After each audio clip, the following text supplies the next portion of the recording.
Can you describe an instance when you did not communicate well with someone because you did not have a connection first? Why do you think it was difficult?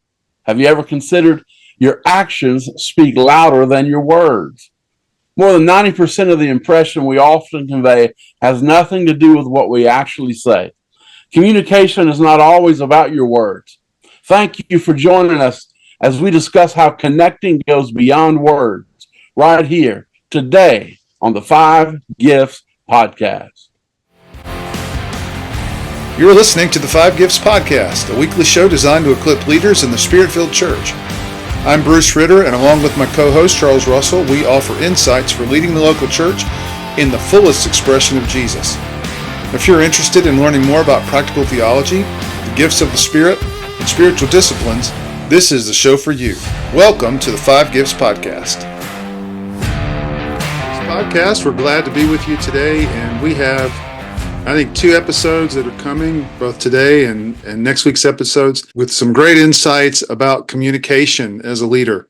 And we talked about communication in the past. It's a vital element in leadership, and we want to help you become more authentic, more energetic, more engaged, and strategic in your communication. Charles, I'm glad we can be doing this today. How's your day going?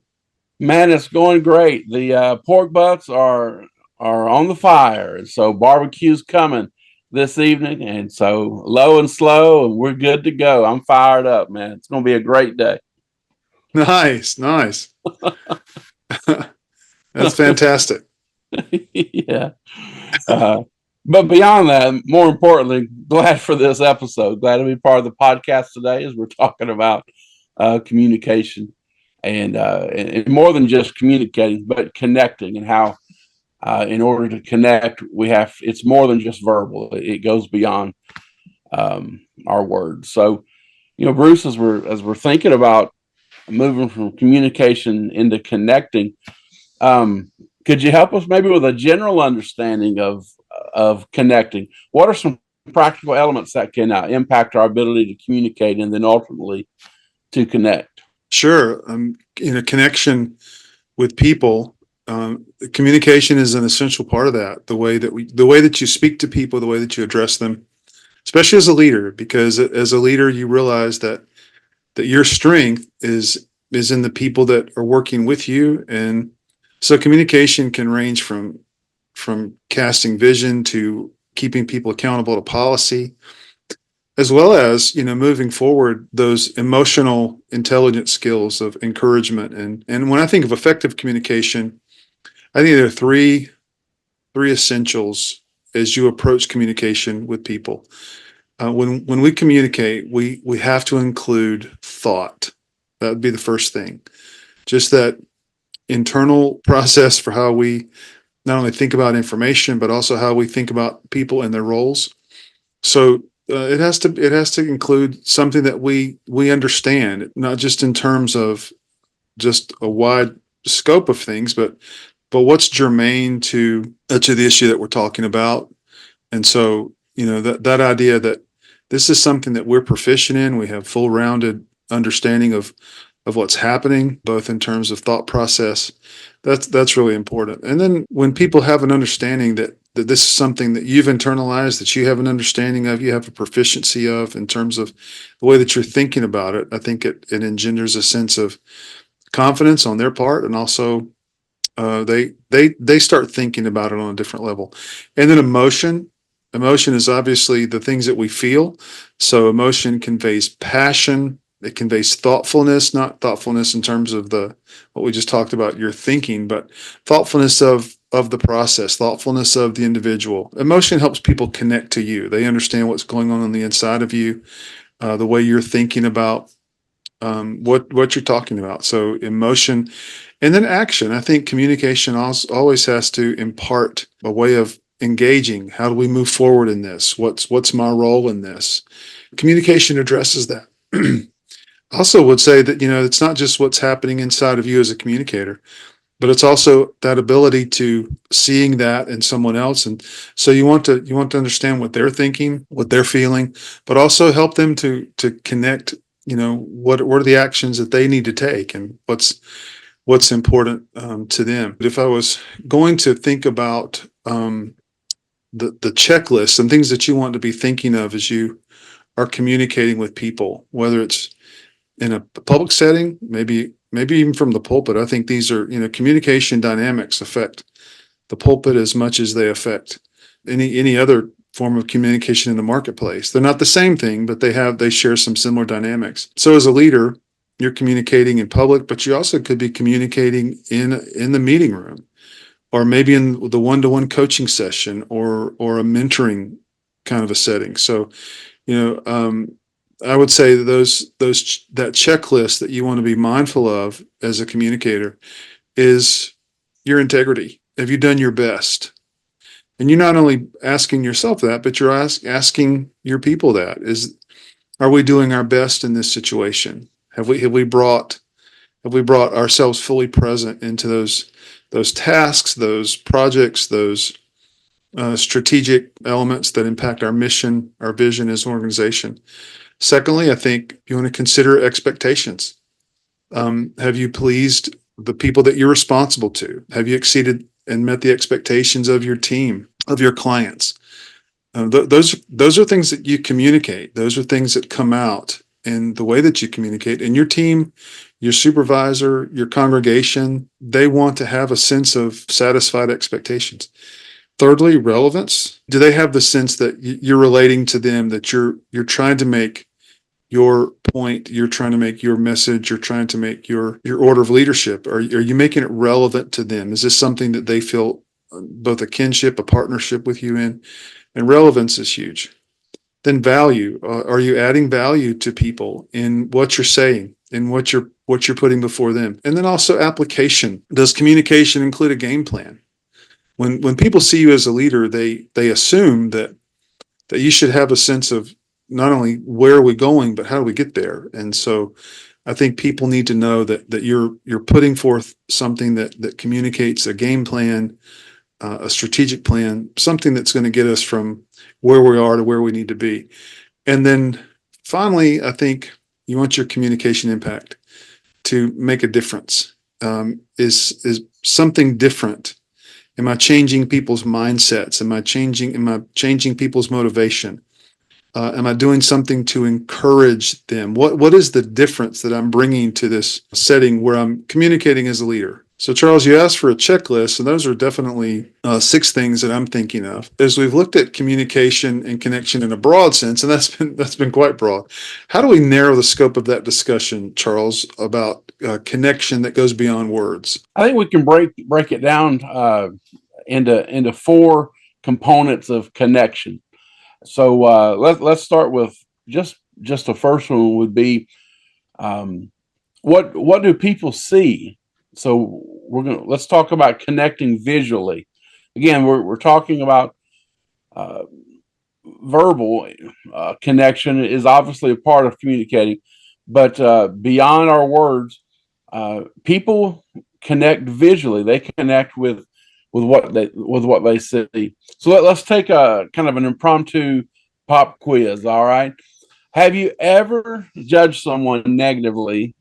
Not just talking about to you, Bruce, but everybody that's listening on the episode today. Have you ever judged someone negatively based on their appearance? Now, that obviously the answer is yes. Every single one of us have done that. We've looked at someone, and we've judged people negatively based on their appearance. And so that begins to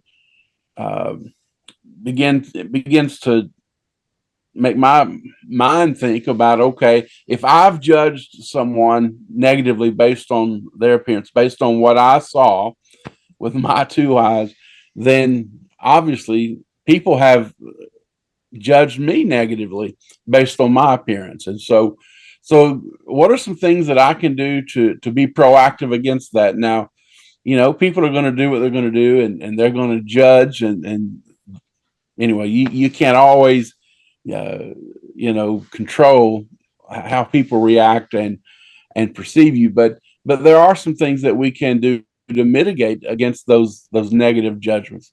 So I think one thing we can do in this that's going to help us to connect visually. First thing, eliminate personal distractions. Uh, do you have any? Do I have any distracting characteristics? Just be honest. Take assessment. A great way to identify those is listen to an audio recording, or even better, watch a video recording of your communication. Again, whether that's with a large audience or in a small group. Um, in a one-on-one setting, I mean, you would probably you probably should get their permission if you're going to record that. But even just one-on-one, you could ask a question. Hey, ask family, ask friends. Are there any distracting characteristics when we're communicating, when we're trying to make a connection? Are there things that I do that that are that are distracted, that cause you to not connect with me? So again, a lot of this in growing in our leadership is just being honest and welcoming feedback. So eliminate personal distractions. Get feedback, whatever that source is, and just begin to find out, do you have any distracting characteristics as you appear in your appearance? Number two, expand your range of expression. Don't be just the same facial expressions all the time. Change it up. Variety is the spice of life, I think, is how I've heard it expressed before. So change up your facial expressions, your range of expressions, not just your face, but in how you move your body and your arms and uh, hand gestures and all these things. Uh, Expand your range of expression. If you're wherever you're comfortable in, and we tend to find a place of comfort, and we settle there because it feels good, because it feels comfortable. But I think we want to encourage and challenge everyone, including ourselves, to identify, okay, am I in a comfortable place? Now, how can I begin to expand my range of expression? If you were to ask your audience, again, whether it's one-on-one in a small group or a large group, if you were to ask the people you're trying to connect with, if you were to ask them the question, am I an expressive communicator or more reflective? What would their answer be? And I'm not saying that one is necessarily better than the other, but if they say, well, you're not as expressive, you're more reflective, then that's fine. It gives you a good snapshot of your present reality, and it helps you to understand, okay, I need to work on my expressions. So expand your range of expression. Number three, move with a sense of purpose. What in the world does that mean? Well, when you're walking to the stage, you're introduced to come be the speaker for that occasion. Move with purpose and confidence. Stand tall, shoulders back, head up, and walk briskly to the microphone, or to the designated place, stage where you'll be speaking from. Move with purpose there. Move with confidence. Because what that does is it signifies to the crowd, to the audience, that, hey, I'm ready to go. I'm prepared. I'm excited to be here. I'm ready to deliver the message. So move with a sense of purpose. In a small group environment, move and mingle throughout the crowd. It could be a networking event, or it could be a different environment. But when you're in that smaller group, move with purpose through the room as you're making introductions, as you're making new acquaintances. Just move with purpose. A fourth component here of that helps us to connect visually is to maintain an open posture. I think this is a really key component in connecting visually, maintaining an open posture. Here's a great question to think in this regard. What are some barriers that you could remove to connect with others? Uh, you know, I've mentioned a few times, I think, in the podcast about my disdain for trying to have a conversation with someone and they're answering every phone call or every text or everything on their phone. And so if you're actively engaged in a conversation, it could be that your cell phone or your mobile device is a distraction. It's a barrier. It's putting a barrier between you and the person you're trying to connect with. Um, just your body language.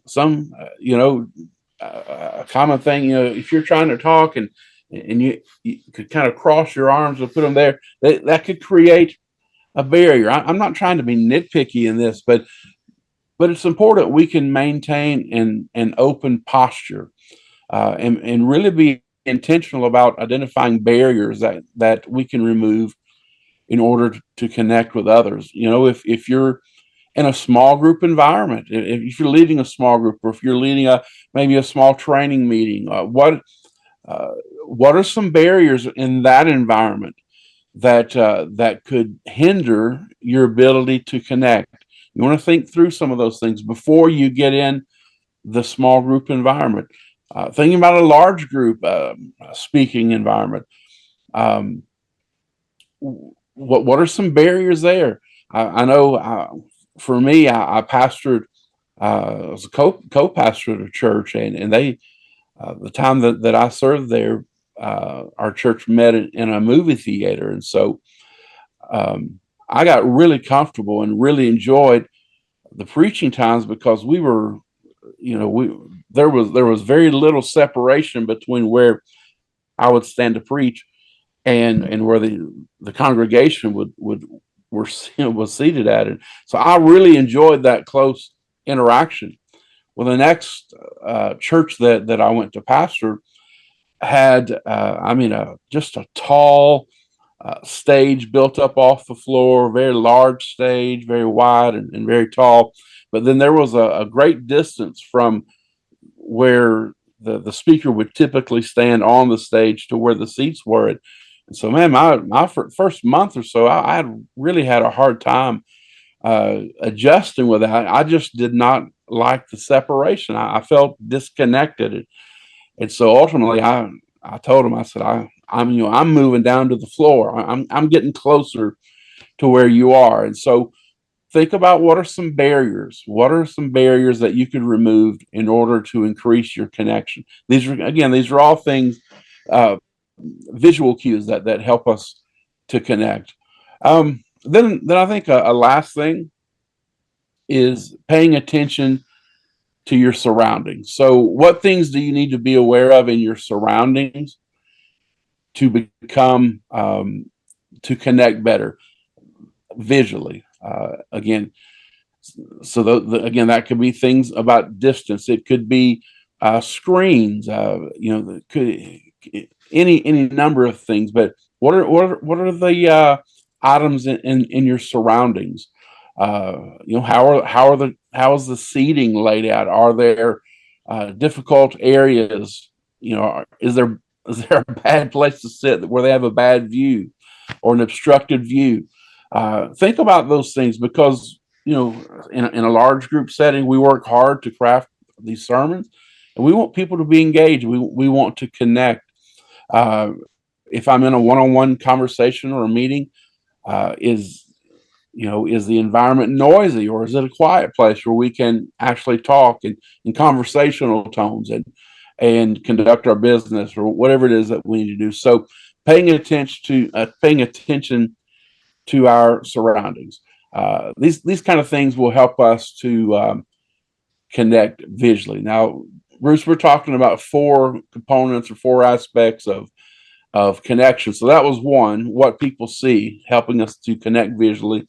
What's the second one that you think could help us be better connectors? Well, Charles, just to tag on to what you just said, I'll share the second one in just a minute. But I think it is huge to prepare yourself, by understanding where you're presenting, what's available to you resource wise, and maybe what are some of the things that could be hindrances. And I just have a recent contrasting experiences in mind. I went to a couple of seminars recently, and the first seminar was held in a church that was doing some remodeling, and so they had the venue for the seminar in an area of the building that was really far removed from things like bathroom facilities and the audio. This was kind of a makeshift room. They'd done a good job. They had all the technology, but it just wasn't coming together. And so the speaker was distracted, and I felt so bad for him because I don't think they had any idea of knowing what they were walking into.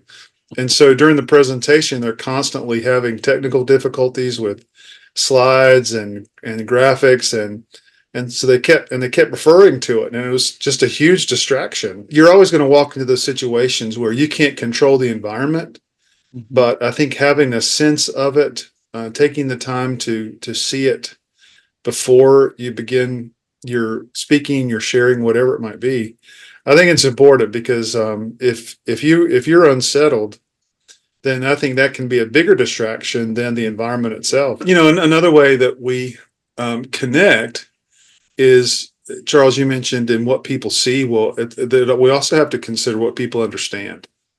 Just in the sense that we have to connect intellectually with people. And I'm reminded of Charlie Parker, who was actually a pioneering jazz musician. If you know anything about jazz, jazz is the art form of all art forms.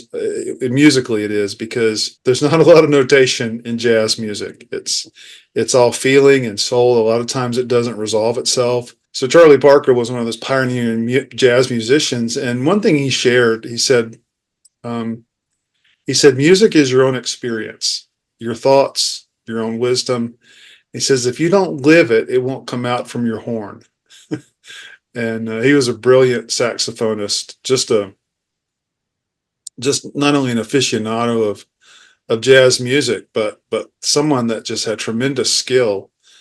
And so when he played, he understood that what he was playing was an expression of everything that he understands about music. And so when we communicate with people, we have to connect in a way where people get the sense that we know what we're talking about. We know the subject material. So you have to bring your experience, your knowledge into those settings, that opportunity to connect. When you have that experience and knowledge, then I think it brings a comfort level when you're presenting it. One of the great ways to know that you know what you're talking about is if you can teach it. There's a difference between teaching and bringing someone's understanding up to another level. There's a difference between that and just talking. And so you're never going to fool anybody. You're always going to have to bring your understanding of the subject. Again, you have to bring experience, knowledge, and you have to bring that together. You might want to think about a time, just to be maybe self-reflective, is when have you experienced a gap in having experience and just possessing knowledge? I mean, I think I could probably name a dozen subjects that I have some knowledge about, but I don't have any practical experience in it. And sometimes it feels like in these podcasts, Charles, when I hear you talk about things, I'm thinking, man, I know some of that, but I don't think I have the same experience level that Charles has in that. As I hear you talking about it, I have a sense of confidence, in you, because you not only know the subject material, but you have the track record, you have the experience in that. And I think that's important for any communicator. Know your limitations, and don't claim to know things if you don't have the experience, and always be honest and transparent, because you can never win the audience's trust again once you lose it. That leads to maybe another point. You need to know yourself. You need to know that you have your own limitations, but you need to be confident in your expertise. Like, there are things that if you think of yourself and your experience level, you're probably going to feel more confidence in talking about those areas, and not just using a script, but actually talking off the cuff about those things. And people can pick up on that when you're sharing. Then they know when it's authentic, and they know when you're connecting with them intellectually. So if you want to maybe measure yourself there, think about what you know. Think about your comfort level. Try to think about the times where you've had to address issues and situations, and what gave you more confidence? Probably the sense that you knew not only the subject matter, but you knew how you interacted with it. You knew how you applied it. So when you find yourself, the old adage is you find your audience. Knowing yourself is knowing your own voice. It's important that you don't get up and play a role. You want to be authentic. When you speak in your voice, you're always going to speak more powerfully than when you try to adopt someone else's voice. Yeah. I mean, I happen to think, as far as a communicator and a charismatic personality, uh, Barack Obama is a fantastic speaker, but I'm never going to be the one to get up and try to speak like a Barack Obama or a TD Jakes or whoever, because I'm not them. I'm me, and I have to find my own voice. So again, don't try to imitate others. Just be yourself, but be the best version of yourself as a communicator. Charles, what would you say is another factor? Well, I think a third factor we can consider is what people feel, or in other words, connecting emotionally. There is an emotional connection, or there should be. If we're going to connect in a deep and powerful way, there should be an emotional connection. So when you're communicating, how do people feel, or what are people feeling? Again, if it's one-on-one conversation, what is the person on the other end of the conversation? What are they feeling when you're talking with them? I can tell you, I've had some great conversations with people, and I've felt like, wow, this person, every time we end the conversation, I feel so much better about myself. I feel affirmed. I feel more confident. I just feel better. I mean, think about those people in your life uh, that when you talk with them, you just feel lifted. But on the converse is, there are also people who are only in it for themselves. They're not concerned about the connection with you in the conversation. They're just trying to get their point of view across. They're just trying to make their point, or they're just trying to get their information out, and with total disregard for connecting with the other person. It's just a matter of kind of checking the box and getting out uh, what's on my mind. Um, so you want to think about, what are people feeling as I'm trying to connect with them, because there's an emotional connection here. I think this is a great statement. People may hear your words, but they feel your attitude. And you know, people may hear our words, but they feel our attitude. Listen, it's really hard to fool people. People are a lot smarter and a lot more perceptive than we tend to give them credit for. When you walk onto the into the large group environment to deliver a sermon, or some kind of talk, or presentation, people can sense, they can begin to tell pretty quickly if we want to be there or not.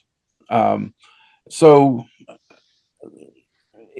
and that really influences how well or how intensely people connect emotionally with us, because we can stand and deliver just a 10 out of 10 message. Technically, it's perfect. It's all the I's are dotted and T's are crossed, and all the mechanics and the things that make up a great speech or a great sermon are there.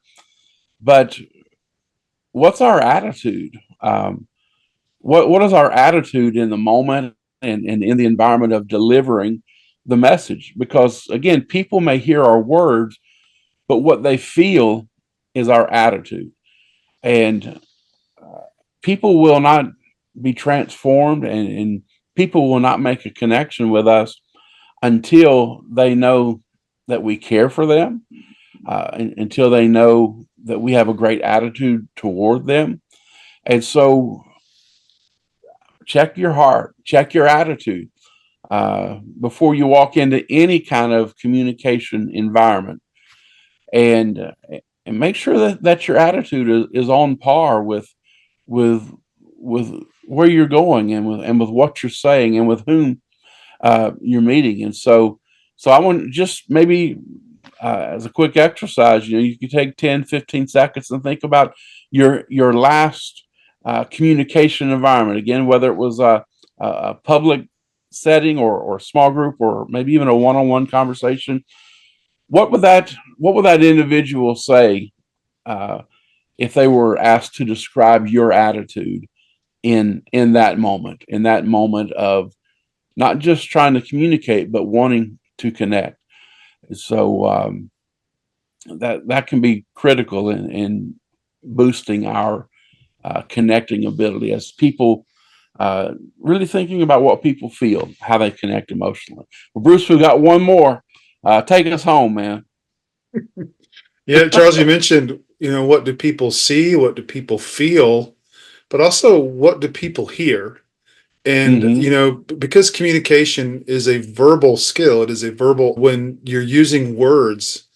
Well, I would say, make sure that people can hear you clearly. Make sure Yeah. that what you're saying, if you want it to have an impact, then it has to be coherent. It has to be clear.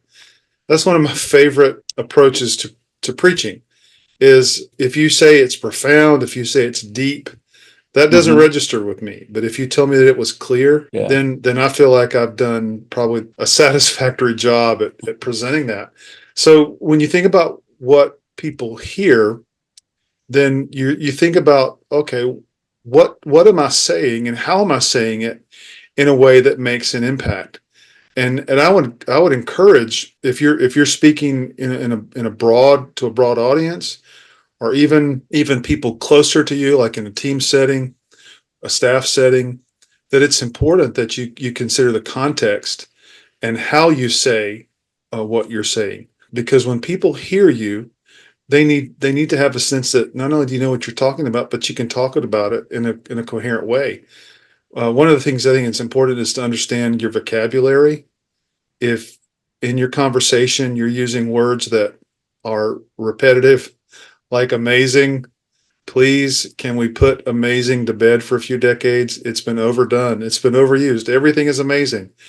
And if everything is amazing, nothing is amazing. So quit saying the word amazing every time. Use some, get a thesaurus out and go find some synonyms for amazing, stunning, spectacular, fantastic.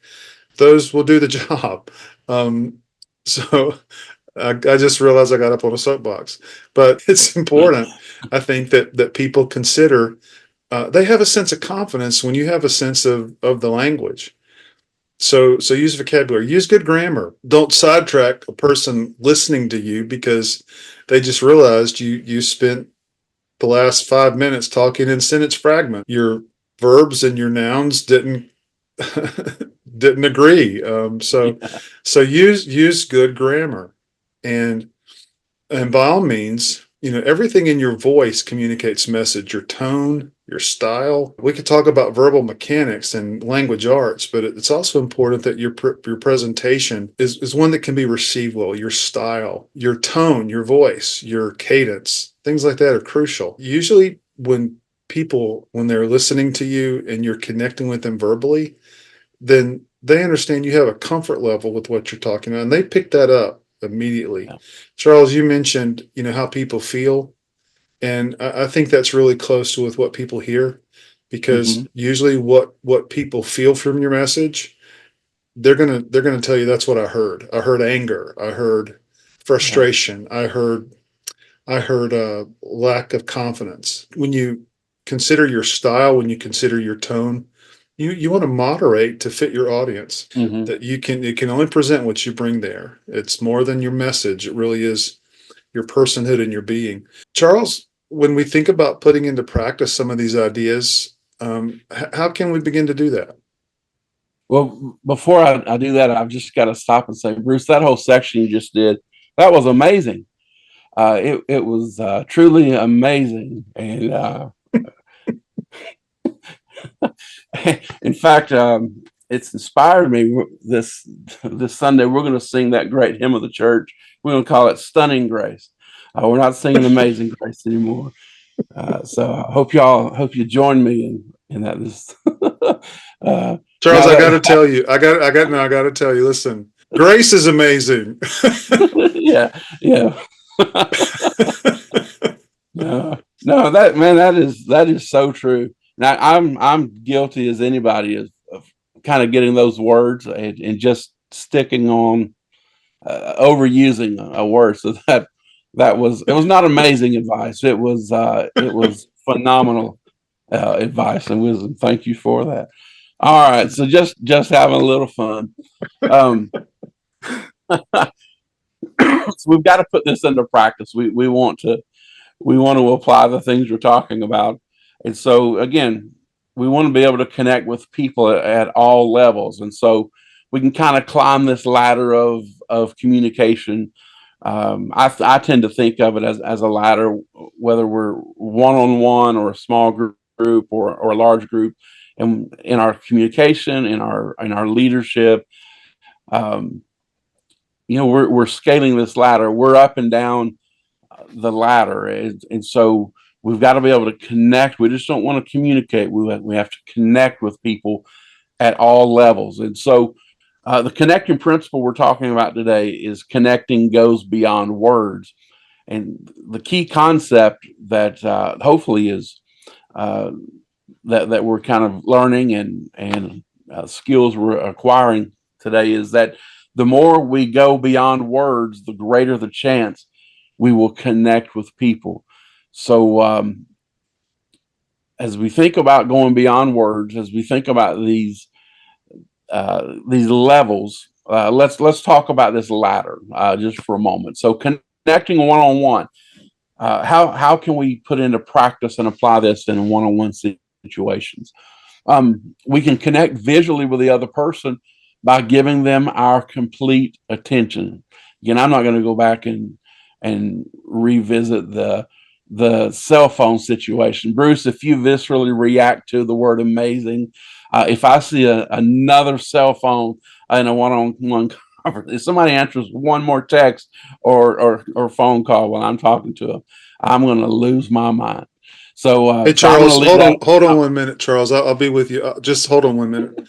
Hey, I heard everything you said. don't make me Hulk out over here, Bruce. I feel like I'm getting ready to Hulk out. Yeah, so I'm gonna stay off that. But we want to be able to give the other person our full attention, our full and complete attention. Um, Connect intellectually with them by asking questions. Come prepared to the conversation. If you know what the subject matter is about, have some questions ready to ask to be engaged. Don't just sit there and stare off into space, but come with some questions that you're prepared to ask to contribute to the conversations or um, and then the other side of that, think about the conversations that you're going to have one on one, and begin to try to prepare some very thoughtful answers. What could be some questions that the other person asked. Again, if you know the subject matter, what are some questions they could possibly ask? And so you might could prepare or at least think through some possible answers to some questions that might come up in the conversation. So intellectually, ask them questions. Connect emotionally with that person through touch. Now, look, you got to honor boundaries. All right, you can't go in there and be some creepy person. Honor boundaries and use common sense. But emotionally, the touch can be a great emotional connector as long as it's appropriate and done in good taste and is honoring of the other person. Um, if those kind of filters and safeguards are in place, then touch can be a very emotionally connecting uh, force or tool, I guess, to use in a one-on-one conversation. Bruce, what about in a group setting or a group environment? How can we connect with folks? Well, I would add, Charles, that I think the way you connect one on one with people will impact how you connect with people in a group, especially if it's Mm-hmm. a team that you're that you rely on, that you're supervising.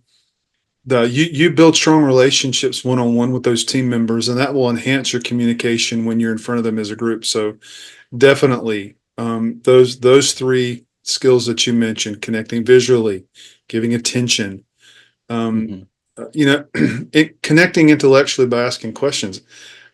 I think one of the fallacies that people think about or people practice when they communicate is that what I'm saying is really important. What I'm teaching, the information I'm pouring out. Mm-hmm. Communication is not just telling. Communication is listening too. Yeah. Communication is valuing the people that you're working with. So when you're connecting in a group, you want to connect visually by setting the example.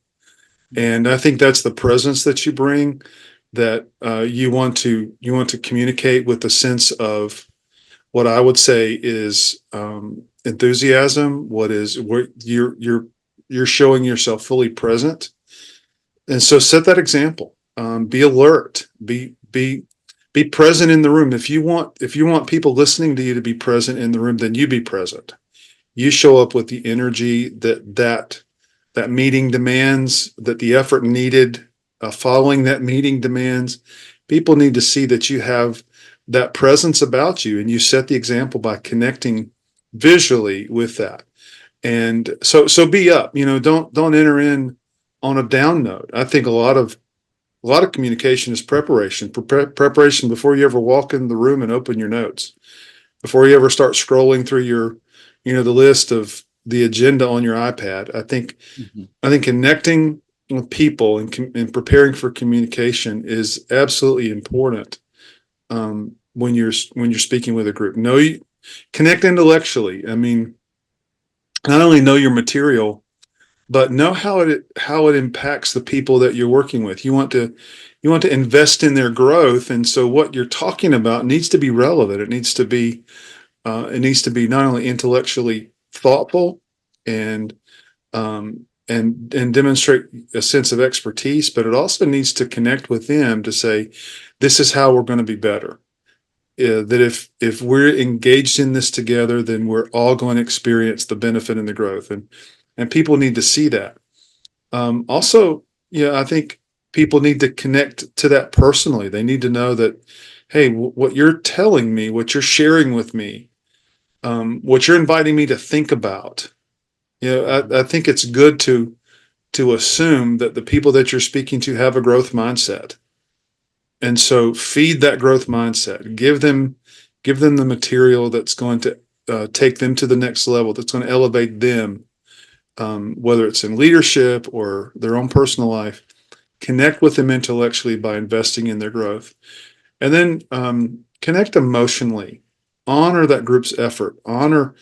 Bring encouragement to that group by recognizing their value, what they've accomplished, and be free, man. Be free, freely, open-handed, and generous with your encouragement and Mm-hmm. your sense of honor. One of the things that I think, elevates the cohesion of a team is when people recognize that their efforts are appreciated. Yeah. And when you bring that into your connection, your communication with them, then you're going to connect with them in a very healthy and a very emotional way. Charles, what about the larger audience? What are your suggestions for that? I think one of the greatest things we can do when we're trying to connect with a larger audience is a simple act of just smiling. Uh, there's something about a genuine and authentic smile that it opens up pathways of communication and connection with other people. And in today's modern environment and venues, churches, most churches have some form of projection. So even people in in the rear of the auditorium, uh, on a screen projected, can see if that we're smiling. And there's just something inviting and welcoming about a smile that helps people enter into what we're into our sphere of influence with what we're communicating and trying to connect with people about. So uh, if nothing else, smile. Uh, Show the people that you're excited to be there through a smile, that you care for them through a smile, that you've prepared for this moment, and you're filled with joy to be able to present this message. Let there be a smile on your face. Another thing we can do that helps us connect with a larger audience is we can connect intellectually by pausing strategically. So we don't have to be rapid fire for the entire sermon. Build in some times that you can ask a question and stop. Let there be a moment of silence in there, and as you pause and let people reflect on the question that you've just asked. Uh, I know in at least in our American culture, people we feel weird whenever there's silence. But man, I'm telling you, that's a great tool for intellectually connecting with someone is pausing strategically in the message. Third would be we can connect emotionally through expressions. Again, we talked about expanding our expressions. Um, we can connect through laughter. Uh, we can connect through tears. I'm thinking about laughter. So uh, they say, well, don't laugh at your own jokes, but why not? If you say something that's funny, why not? Why not laugh like that? If something funny happens unexpectedly, why not be able to laugh at yourself? If you mess up a word or you say, you can connect with people. Laughter is powerful, and we said tears as well. Tears are equally as powerful. Now you're not getting up there trying to turn on the waterworks to manipulate people. Again, we're being genuine, we're being authentic, we're being sincere, and in the moment, what in a solemn, somber moment, tears are a phenomenal way to connect with a larger audience. Charles, those are really great insights, especially connecting with an audience. And I think that's sometimes the missing component, that there's not that emotional connection. And Mhm. I think we sell ourselves short when we don't allow for that dynamic. Now that's not we're never going to tell you, hey, here's the way to manipulate your audience. That we're not about manipulation. Um, it's about connection, Yeah. and we trust that as you're checking us out, that you authentically, honestly, and with integrity want to become a better leader. And so these are things that we're sharing for that end. And but I will say, when you connect with your audience on an emotional level, uh, there's a delicate balance. You don't want to overdo it. I've heard a lot of people go to the extreme Hmm. when they try to connect emotionally, um, where everyone's laughing the whole time, but nothing ever gets said. Yeah. The point gets lost because there's an overemphasis on emotion and tears. Let me say this. I- I've seen in I've seen in the pulpit sometimes, uh, a pastor just working out his issues. He's Hmm. he's having a cathartic moment, and Yeah. I think it's we need to remember that audience that you're preaching to this week, um, that they're going to listen to other people too, and you want to protect the integrity of the pulpit. You want to even as a leader, you want to protect the integrity of that platform that you have, and respect your audience. And so absolutely connect with them emotionally in a very healthy and in a powerful way. Yeah. Well, Bruce, I think we've had a great episode today. I think we've had an amazing episode today. Talk, talking about connecting, going beyond words. And Yeah. he's got jokes. Look at him on his phone. Uh, you're like all these pastors at the ministers conference. They, as soon as the session's over, they run out on their cell phones. Nobody's on the other end of the phone. Everybody's just out there looking at their phone, trying to be important. Yeah. I've enjoyed it. We had a great episode talking about how connecting can go beyond words. And so it's been good. I've learned a lot. I've kind of made some mental notes just for myself about how I can be a better communicator and be a better connector, because ultimately connecting is what we want to do. So, any final thoughts before we sign off?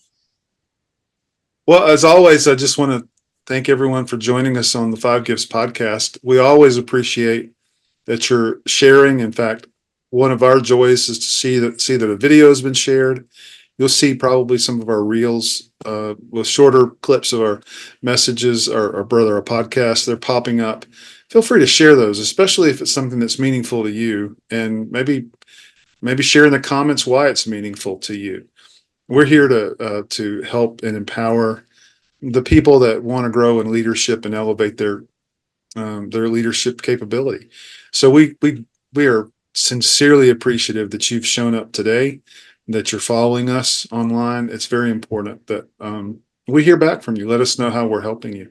Now, as always, you can reach us at our websites. You can reach Charles at charlesrussellministries.com and charlesrusselltraining.com. You can reach me at coachingcardia.com. And I want to say this about what Charles and I do. We do know some things. We're confident in our expertise, but more than that, I think if you need someone that can coach, someone that can listen, someone that can help you become a better leader, then you're looking in the right direction. If you look at Charles or myself, we are very invested in helping people become better at what they do, especially in leadership in the local church. And so check us out at our websites. And we will see you next week right here on the Five Gifts Podcast. You've been listening to the Five Gifts Podcast. If you would like to take the next step as a spiritual leader, we invite you to visit either of our websites or contact us for leadership coaching. We can help you reach the next level in your own growth and leadership. We provide leadership, spiritual gift, and personality assessments that give you a better grasp of your leadership style. And we also create a customized growth plan that empowers you to reach your full kingdom potential. We can't wait to hear from you.